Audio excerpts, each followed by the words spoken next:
Ho, ho, ho, ho. Look at you sitting there with that little smirk, that quiet satisfaction dripping from your soul like honey from a blade. You know exactly what you did, don't you? You know exactly how you just detonated their entire reality with nothing but facts, silence, and that devastating smile. They thought they had you cornered, thought they had you figured out, thought you were just another participant in their little ego parade. But then you spoke, or maybe you didn't even need to speak, maybe it was just the way you looked at them, the way you let their words hang in the air like a bad joke waiting for a punchline that never came. The way you tilted your head slightly as if you were watching children argue about whose imaginary friend was stronger. And in that moment, in that beautiful, brutal, crystallized moment, you didn't just win the argument. You revealed that there was never an argument to begin with. They came at you with their rehearsed lines, their borrowed confidence, their social media wisdom packaged as original thought. They puffed up their chests like peacocks who forgot they were standing in front of a phoenix.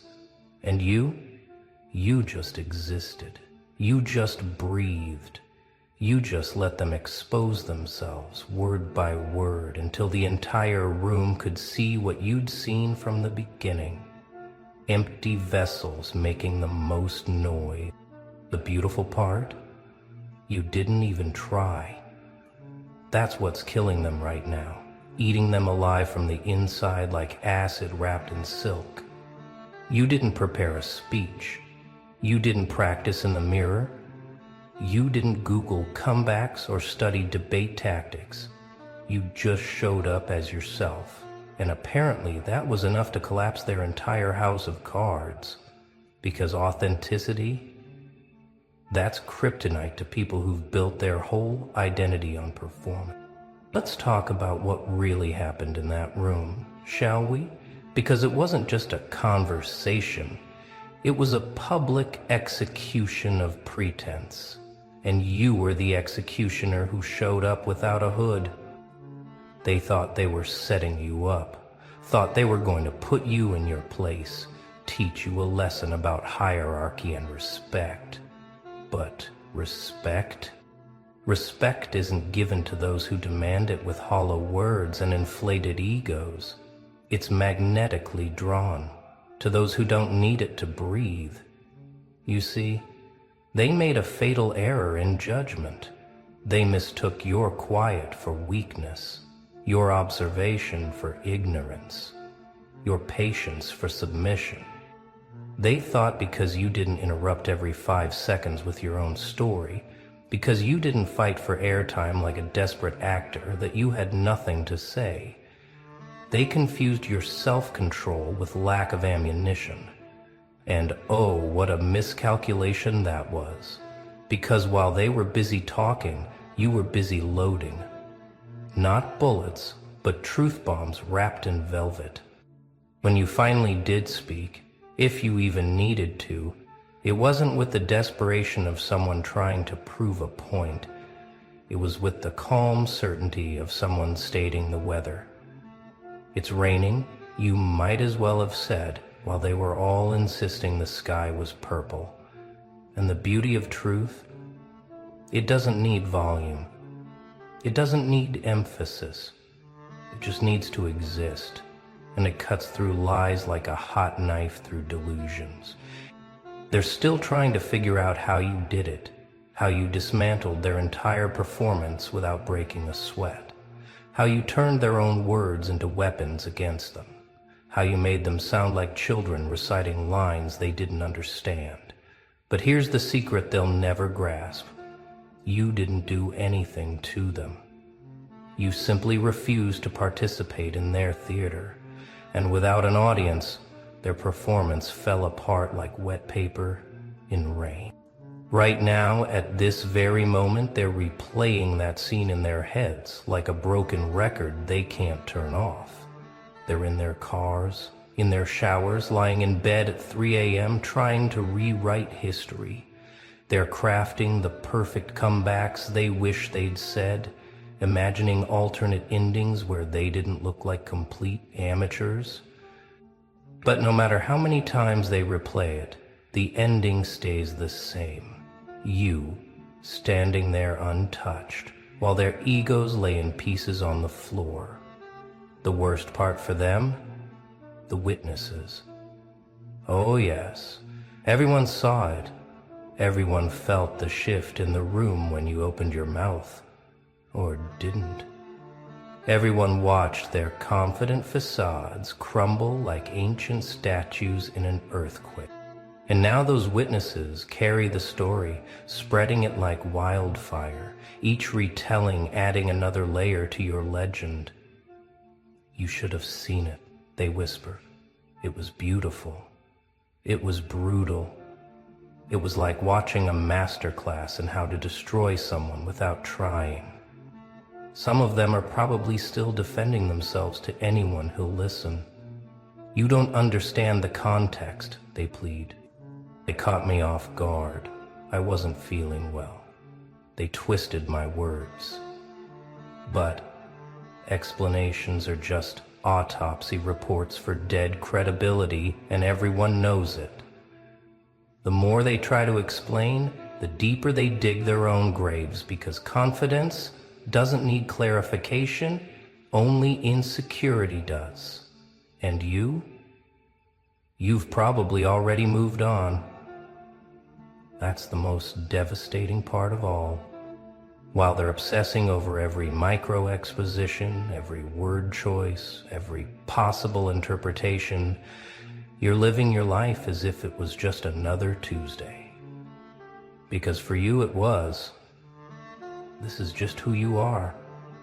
Someone who doesn't need to try to be impressive, because being real is impressive enough.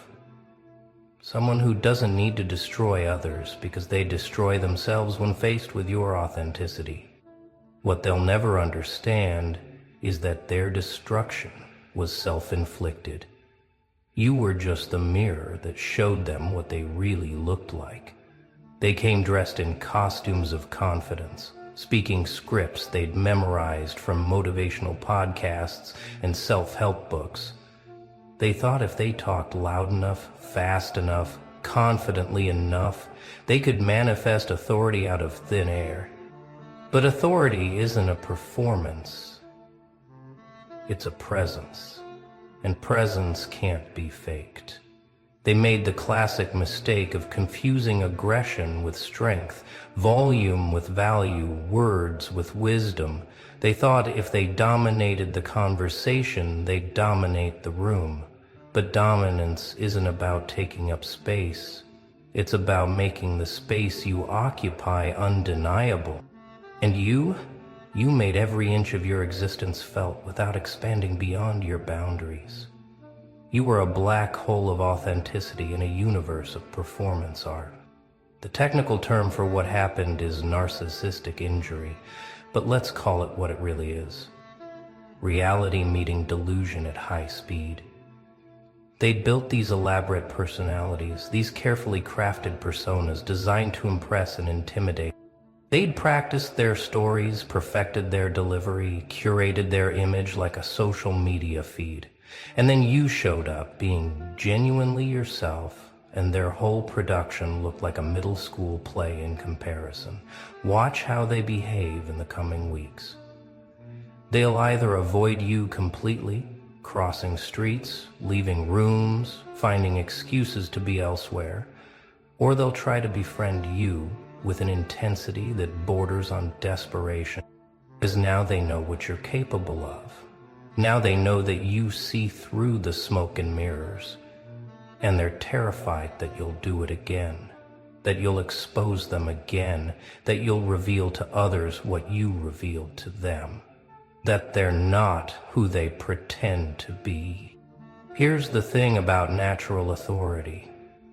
You can't learn it from a book, can't download it from a course, can't fake it till you make it.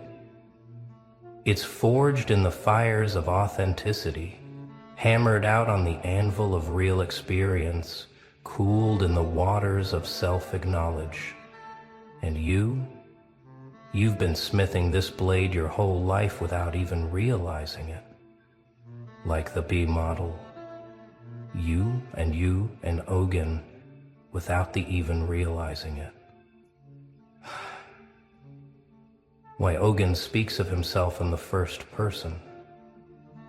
You can't learn it from a book. Can't. Every time you chose truth over comfort, every time you stood alone rather than blend in, every time you trusted your gut over the crowd's noise, you were sharpening your edge. They sensed it the moment you walked in, even if they couldn't name it. There's something about people who know themselves that makes people who don't feel exposed. Your presence alone is a threat to their performance. Your authenticity is an indictment of their artifice. Your calm is a mockery of their chaos. And when push came to shove, when they tried to test you, to put you in a box, to make you play their game, you didn't just refuse. You revealed that their game was imaginary. This is why they're rattled, not because you insulted. They could handle, could deflect, could return with interest. Not because you competed with them. Competition they understand, it's their native language. No, you did something far more devastating. You made them irrelevant. You showed them and everyone watching that their whole framework for interaction, their whole understanding of social dynamics was as substantial as smoke. And you did it by simply being what they were pretending to be, real. The power you displayed wasn't aggressive or cruel. It wasn't even intentional, was it?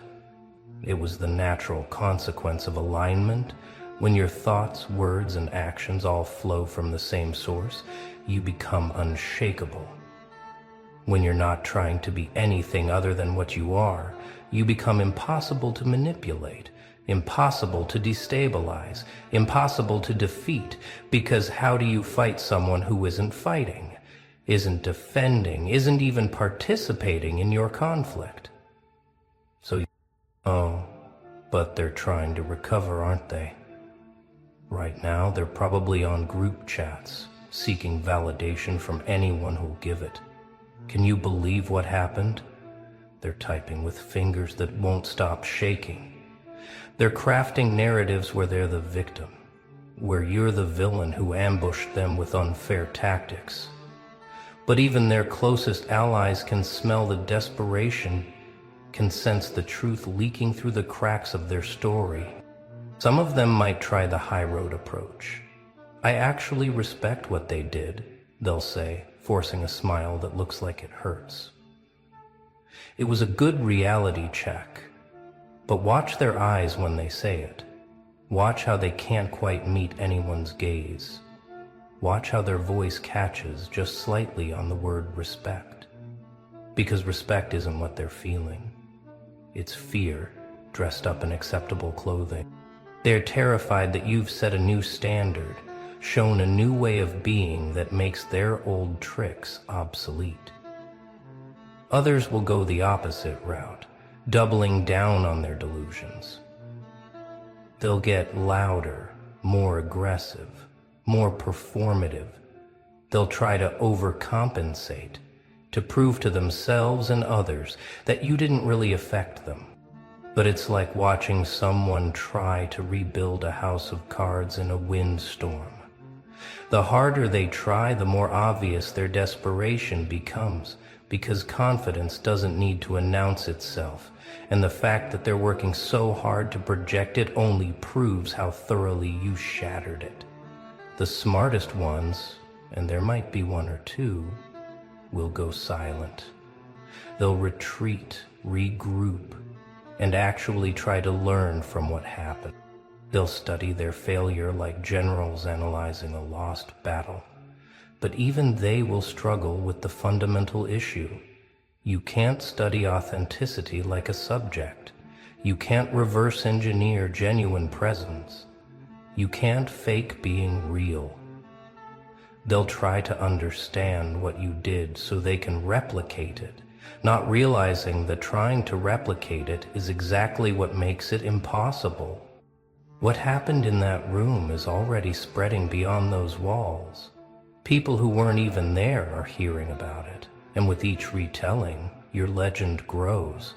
Not because the story gets exaggerated. If anything, it's impossible to exaggerate the elegance of what you did, but because people recognize something in the story, something they've been hungry for without knowing it. The possibility of cutting through all the performance and pretense with simple, undeniable truth. You've become a reference point now. Remember what happened with them? People will say when someone starts pontificating your name, or even just the memory of what you did, has become a cautionary tale for the performatively confident. Those who were thinking about testing you are reconsidering. Those who were planning to challenge you are finding other targets, because you've shown that you're not playing by their rules. And if you're not playing by their rules, they can't win by their metrics. But here's the beautiful irony. This was never about winning for you, was it? You weren't trying to prove anything, weren't trying to establish dominance, weren't trying to climb some imaginary hierarchy. You were just being yourself, speaking your truth, refusing to participate in theater you didn't audition for. And that's precisely why you won so completely. Because when you're not trying to win, you can't lose. When you're not competing, you can't be beaten.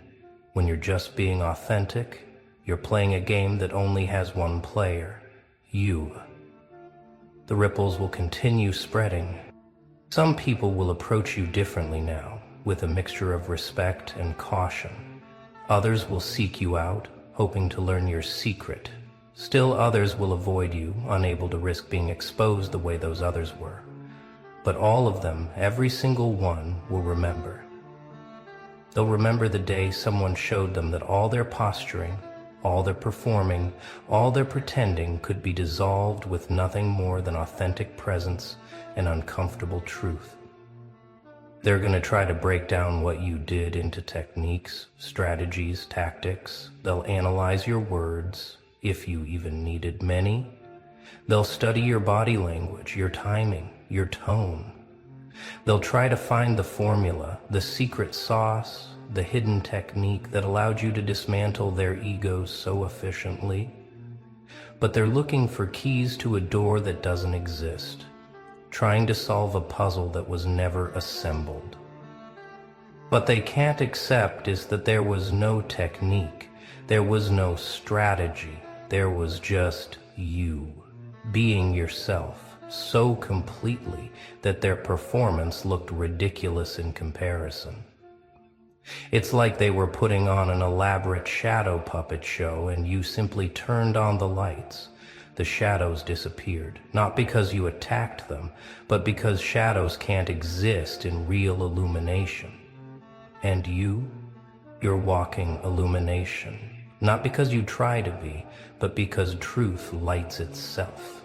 They'll workshop comebacks for next time, practice their presence in mirrors, read books on power dynamics and social dominance.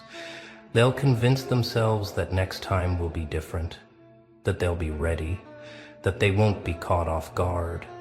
But you can't prepare for authenticity any more than you can prepare for gravity. It just is, and you either have it or you don't. You either are it or you aren't. And they've shown definitively that they aren't. The saddest part? They could learn the real lesson if they were willing to drop their armor. They could understand that the power you displayed isn't exclusive, isn't special, isn't beyond their reach. It's available to anyone willing to stop performing and start being. But that would require admitting that their whole approach to life has been wrong, that their carefully constructed personalities are prisons, not powers. And that's a murder of ego they're not prepared to commit on themselves. You've started something without meaning to.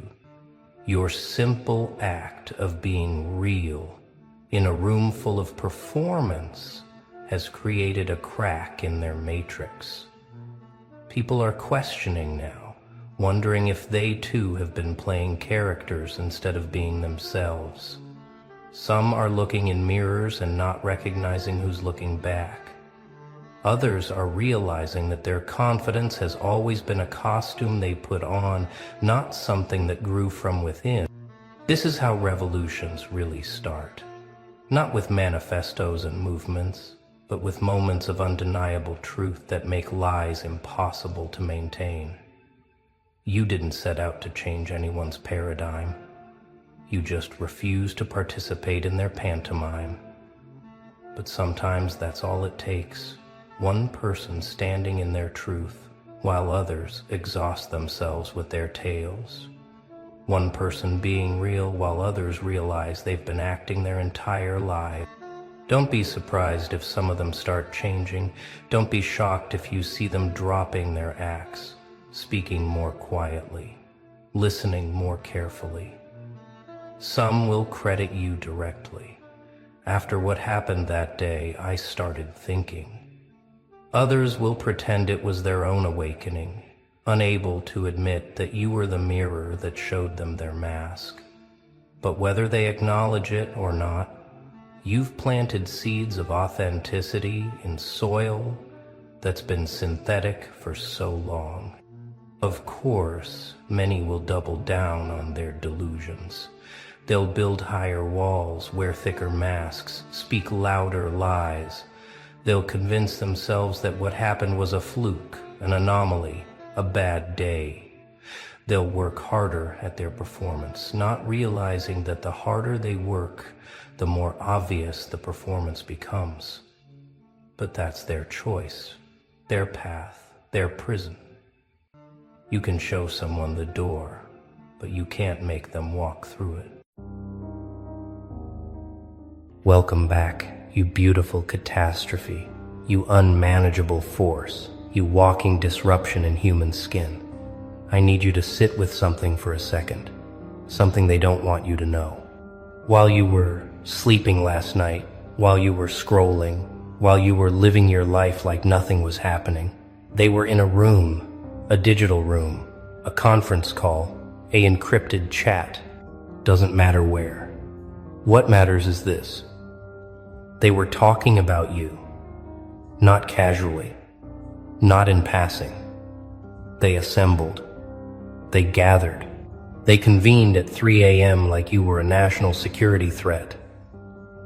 And for 6 straight hours, they argued about what to do with you. 6 hours. Let that sink in. 6 hours of grown adults, professionals, strategists, analysts, maybe even people you used to know, sitting in the dark, debating your existence like you were some kind of unsolved case file. They brought charts, they brought screenshots, they brought timelines and theories and psychological profiles trying to crack the code of who you are and why you won't stay down. And after all that time, after all those words, after all that panic dressed up as analysis, you know what ended it? One word. One single word from you. Not a paragraph, not an explanation, not a manifesto. Just one word that dropped into their conversation like a grenade, and the whole thing collapsed. You didn't even know you had that kind of power, did you? You thought you were just existing, just surviving, just moving through your days, trying to make sense of the noise. But no. You've been operating on a frequency they can't ignore, can't predict, can't control. They've been watching you like you're a glitch in their system, a virus in their perfect little algorithm. And that one word you said, that one move you made, it shattered their entire 6-hour strategy session. The council, the committee, the board, the group chat full of people who think they run things, they all went silent. And that silence, that's your throne room now. Let's rewind for a second because you need to understand what really happened here. They didn't gather at 3 a.m. because they were bored. They didn't spend 6 hours in a heated argument because you're irrelevant. No. They gathered because you terrify them. You represent something they can't file away, can't categorize, can't manipulate with the usual tactics. You're not responding to their scripts. You're not playing by their rules. You're not giving them the reactions they need to feel in control. And when people can't control you, when they can't predict your next move, they panic. So they do what cowards always do. They form committees. They thought if they just talked about you long enough, analyzed you deep enough, dissected every post, every silence, every shift in your energy, they'd find the weak spot. They'd find the crack. They'd find the button to press that would make you fold, make you beg, make you come back to the script they wrote for you. But here's the thing they didn't account for. You stopped caring about their scripts a long time ago. You burned the rule book. You deleted the manual. You walked away from their game while they were still shuffling the deck. And now they're sitting there with cards in their hands, wondering why you're not at the table anymore. You want to know what 6 hours of arguing about you looks like? Let me paint the picture. It starts with one person, probably someone who used to be close to you, someone who thought they had you figured out. They open the meeting with confidence. Look, I know how they think. I know their patterns. We just need to apply pressure here, plant doubt there, and they'll come back to baseline. Everyone nods. Sounds reasonable. Sounds like a plan. Then someone else chimes in. But what about last month? Remember when we tried that and they just vanished, like they saw it coming 3 moves ahead? The room gets quiet. The confidence cracks. Then the theories start flying. Maybe they're getting advice from someone. Maybe they're not even the same person anymore. Maybe we underestimated their capacity for evolution. Maybe they were never who we thought they were. And this is where it gets beautiful, where you get to see the full scope of how much real estate you occupy in their minds. They're not just talking about your actions. They're questioning reality itself. They're wondering if the version of you they thought they knew ever existed, or if you were always this untouchable and they were just too arrogant to notice. Hours pass. The arguments get heated. Someone says you're unstable. Someone else says you're too calculated to be unstable. Someone says you're bluffing. Someone else pulls up receipts showing you never bluff. Someone says you're hurt and acting out. Someone else points out you've never looked more at peace. They can't agree on anything except one thing. You're not supposed to be this free. You're not supposed to be this unbothered. You're not supposed to have walked away from their circus and built your own empire in the silence. That wasn't in the script. That wasn't in the plan. And now they don't know what to do. By hour 4, someone's losing it. They don't care what we think anymore. And that statement, that admission, it sends a ripple through the room because it's the truth everyone was avoiding. You don't care. You stopped caring. And for people whose entire power structure depends on you caring, on you needing them, on you seeking their approval or fearing their rejection, your indifference is a death sentence. They're not just losing you, they're losing the version of themselves that felt powerful by controlling you. And that's unbearable. Then someone suggests the desperate play. What if we just reach out? What if we just ask them directly what they want? Silence. Because everyone in that room knows the answer. You don't want anything from them. You don't need anything from them. You're not negotiating. You're not trading. You're not even interested in revenge. You've moved into a space where they simply don't exist to you anymore. And that complete erasure of their relevance in your world, that's the final insult. That's the unforgivable act. That's the move that keeps them up at night refreshing your page, searching for clues, trying to understand how you slipped through every trap they set. So picture this, 6 hours in. They're exhausted. They're running in circles. They've built theories and torn them down. They've crafted responses and deleted them. They've tried to find the angle, the approach, the perfect combination of words that would make you react, make you respond, make you acknowledge their existence. And then it happens. You post something, or you say something, or you send something into the universe, and it's one word, just one. Maybe it's no. Maybe it's done. Maybe it's next. Maybe it's something else entirely. Doesn't matter. What matters is the weight behind it. That one word carries the energy of someone who's already made their decision. It's not angry. It's not defensive. It's not even dismissive. It's final. It's the period at the end of a sentence they've been trying to stretch into paragraphs. It's the door closing, the light switching off, the chapter ending without a resolution they can accept. And when that word lands in their awareness, whether they see it directly or feel it in the shift of your energy, the entire 6-hour meeting collapses. Because they realize in that moment that they were never having a conversation. They were having a funeral. And you'd already left the cemetery. Someone tries to respond. Someone tries to craft the perfect counter message. The thing that will reignite the dynamic, pull you back into the arena. But it's too late. The word has already done its work. It's already rewritten the power structure. It's already announced to everyone in that room that you're not a participant in their games anymore. You're not even a spectator. You're in a completely different reality now. One they don't have access to. One they can't infiltrate. One where their opinions and strategies and manipulations have the same relevance as weather on a planet you'll never visit. The meeting ends. Not with resolution, not with a plan, not with confidence.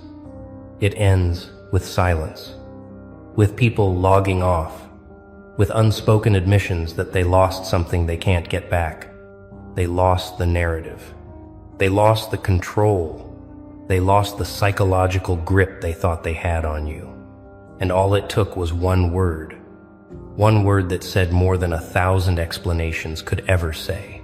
One word that carried the frequency of someone who's transcended the need to be understood by people who were never trying to understand in the first place. And here's the part that's going to haunt them forever. They'll never know if you said that word for them, or if you said it for yourself. They'll never know if you were even aware of their 6-hour panic session, or if you were just moving through your life, speaking your truth, and they happened to be in the blast radius.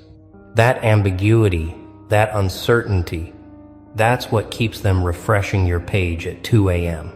That's what keeps them analyzing every post, every silence, every shift in your tone, because they need to know. They need to understand. They need to find the moment where they lost control. But you're not giving them that closure. You're just existing. And your existence is the answer they can't accept. Let me tell you something they'll never admit. That council meeting, that 3 a.m. emergency session, that 6-hour argument about you, it wasn't the first one. You've been the subject of countless conversations, group chats, private calls, encrypted messages. You've been discussed more than you've been directly addressed.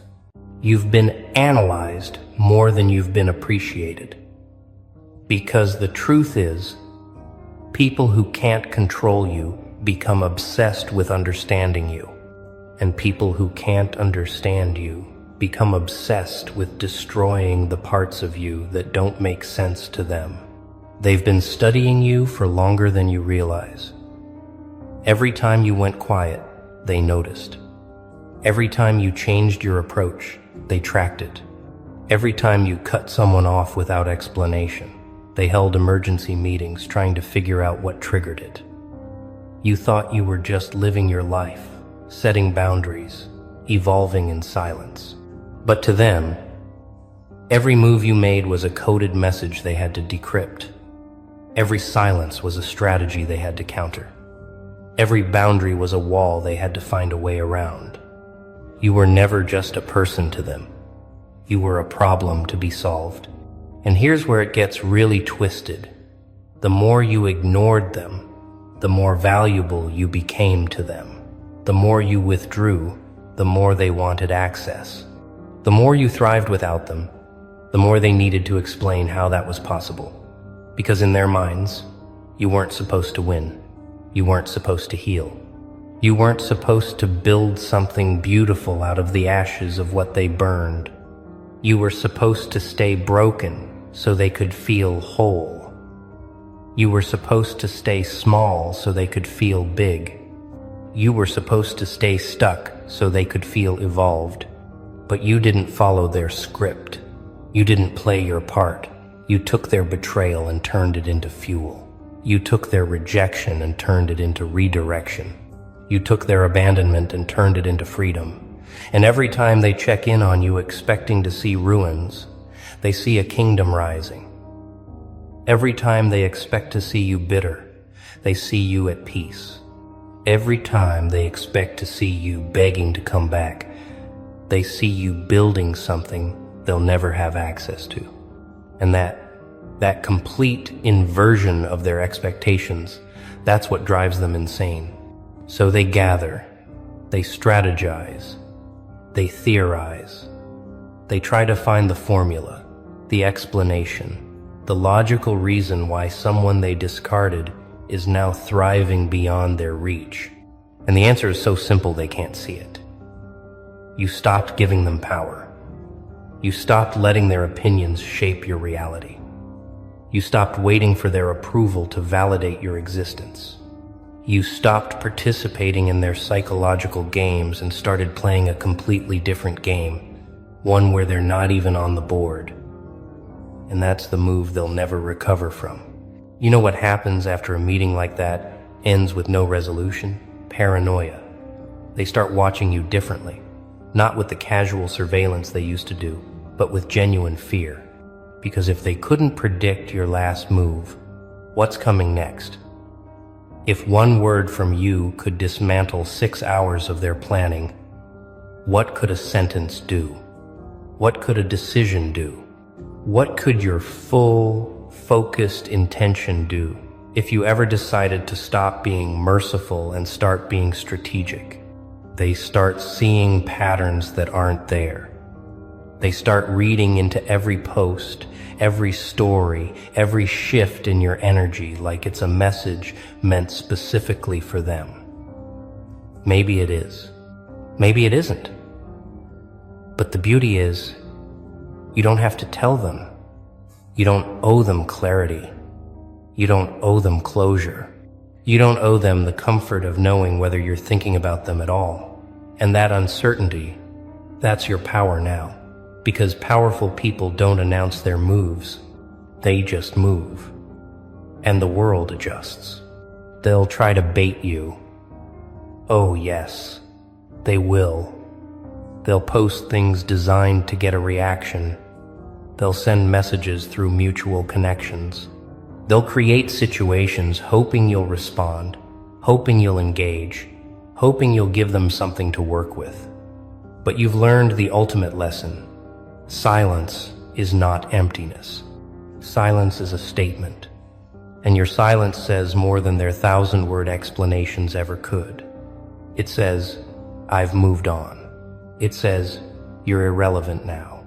It says, I'm building something you'll never understand because you're still playing games. I quit years ago. And here's the twist they didn't see coming. Your silence isn't passive. It's not avoidance. It's not fear. It's active, intentional, strategic disengagement. You're not running from them. You're running towards something bigger, something better, something that doesn't require their presence or permission. Every day you don't respond is another day you're building. Every hour they spend analyzing you is another hour you're evolving past their capacity to comprehend. The gap widens, the distance grows, and they're stuck on one side of it, screaming into the void, while you're on the other side, building empires in the silence. Some of them will try the apologetic approach. They'll reach out with carefully crafted messages designed to look humble, look genuine, look like they've grown. But you can smell the manipulation now. You can see the hooks hidden in the bait. You can read between the lines and see the same control tactics dressed in new language. And the beautiful thing? You don't even have to call it out. You don't have to expose it. You just don't respond. And that non-response is the loudest message you could ever send. It says, I see exactly what you're doing, and it doesn't work on me anymore. While they were having meetings about you, you were having meetings with yourself. While they were debating your worth, you were building your value in silence. While they were trying to figure out your next move, you were 10 moves ahead, playing a game they don't even know exists yet. Because here's what they missed. You weren't competing with them. You were never competing with them. You were competing with the version of yourself who used to need their validation. And you won that war. You became someone they can't define. Someone they can't box in. Someone who doesn't fit their narratives, their categories, their expectations. You became the anomaly in their system, the glitch in their matrix, the question mark in their equations. And instead of celebrating that freedom, instead of recognizing that power, they tried to study it, contain it, control it. But you can't contain chaos. You can't control evolution. You can't stop someone who's already died and resurrected in the silence. They're fighting a ghost. And ghosts don't respond to physical attacks. Every time they thought they had you figured out, you shifted. Every time they thought they knew your pattern, you changed the frequency. Every time they thought they could predict your response, you chose silence. And that unpredictability, that refusal to be consistent in ways they could exploit, that's your superpower now. You're not playing defense anymore. You're not explaining yourself anymore. You're not trying to be understood by people who are committed to misunderstanding you. You're just existing in your truth. And your truth is so bright, it blinds everyone who stares too long. The crown you're wearing now? It wasn't given to you. It wasn't inherited. It wasn't borrowed. You forged it yourself in the fires they set trying to burn you. Every betrayal was a jewel. Every rejection was a foundation stone. Every moment they tried to break you was another degree of heat that made the metal stronger. And now you wear it so naturally, so effortlessly, they can't even tell it's there. But they feel it every time you walk into a room, digital or physical. They feel the weight of your presence. They feel the shift in power. They feel the reality that you're not beneath them anymore. You're beyond them. And here's the part that's going to echo in their minds forever. You did it without their help. You did it without their approval. You did it without their resources, their networks, their support systems. You did it alone, in the dark, with nothing but your will and your refusal to stay down. And that's the story they can't stand. That's the narrative that destroys their worldview. Because if you can rise from ashes without them, what does that say about their importance? What does that say about their power? What does that say about the control they thought they had? It says it was always an illusion, and you were the one who stopped believing in it. That one word you said, That one moment that ended their 6-hour panic session, it's going to live forever. Not because it was profound, not because it was clever, but because it represented something they'll never have. The ability to be free from the need to explain, to justify, to defend. You've reached a level of existence where your truth doesn't need 1,000-word explanation. It just needs to exist. An existence, pure, unapologetic existence. That's the most powerful statement you can make. They'll tell stories about you. Oh yes, they will. Years from now, when they're trying to explain to someone else how they lost control, how they lost the narrative, how they lost access to someone they thought they owned, they'll mention you. They'll talk about the time they held a meeting, tried to strategize, tried to find the angle, and you ended it all with one word. They won't remember what the word was, but they'll remember how it felt, like a door closing, like a light switching off, like the end of a chapter they wanted to keep writing. And the people hearing that story, they'll ask, "What did you do after that?" And the answer will be, "Nothing. There was nothing to do." Because you can't fight someone who's already left the battlefield. You can't win a war against someone who's not playing anymore. You can't defeat an enemy who doesn't see you as relevant enough to engage with. And that's the position you've put them in. Not through aggression, not through revenge, but through the simple, devastating act of moving on. Your legacy isn't going to be the arguments you won. It's not going to be the points you proved. It's not going to be the explanations you gave. Your legacy is going to be the example you set, that you can survive the worst they have to offer and come out not bitter, not broken, but beautiful in ways they'll never comprehend. You're going to be the story people tell when they need hope, the example they reference when they need courage, the proof they cite when they need to believe that you can walk through fire and come out forged instead of destroyed. And the people who tried to break you, they're going to spend the rest of their lives trying to explain how you got away, how you healed, how you thrived. They'll create theories and narratives and explanations that make them feel better about losing control. But deep down, in the quiet moments, when they can't lie to themselves, they'll know the truth. They lost because you stopped playing. They lost because you chose yourself.